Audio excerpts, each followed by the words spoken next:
Hi guys, welcome back. So many students having so many doubts. Different type of queries are coming, and specifically I want to address certain issues. You should watch video till end. And I'm speaking in English because of English spoken students. They people regularly asking for English version, but don't worry, I'll give you Hindi version also later on. Guys, few queries are there. Certain important queries are there. One student he opted five subjects and ultimately in October batch, but ultimately he appeared for only two and he left three subjects. Now, what happens? Neither he submitted TMA online, and because of that, now when he tried to upload on TMA for subsequent for forthcoming April batch 23, they people are asking for NIOS is asking for late fees. Yes, this is the obvious thing. Guys, you should remember one thing. If you opted five subjects, since you know minimum five subjects are required, you may have six subjects, seven subjects. You can drop your subject if you are not prepared in later stage. But you should remember one thing. Since you are enrolled for a certain session, when you upload TMA, you should upload TMA for all the subjects. Otherwise, what will happen? The same thing will happen with you for 23 batch also. They will ask late fees later on. Because of that, and you must remember, TMA once submitted, that is final. It doesn't mean you have to upload TMA whenever you appear for that subject. Once time event, TMA uploaded for a single time and it will be reflected in your portal every time. Now, second query.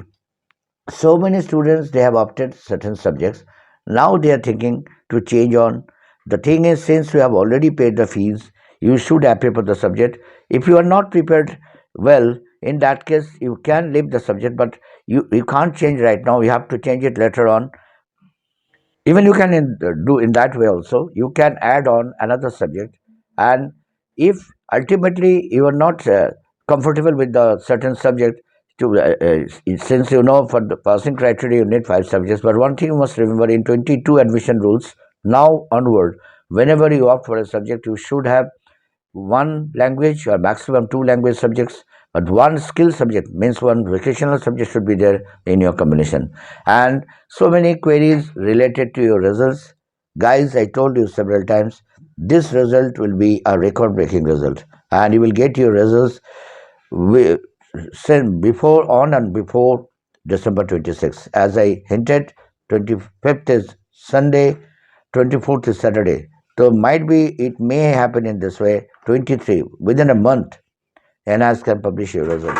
Few students are asking, sir, we have attempted all the questions, but we don't know the actual answer. Because of that, we just make a story of it and write only those questions, just like a story without any material. Since guys, you should think in that way.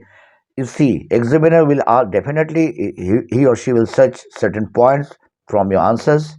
Definitely, they will give marks if certain things, even bit top point, few points are mentioned there, certain words which are related to your question, you will get marks. And you know, grace marks is already there, and I told you now this thing is going on. NIS is evaluating, NIS is comparing all the region wise results, and definitely they will maintain the parity as I told you before. And this result, this October batch result will be a record breaking in NIS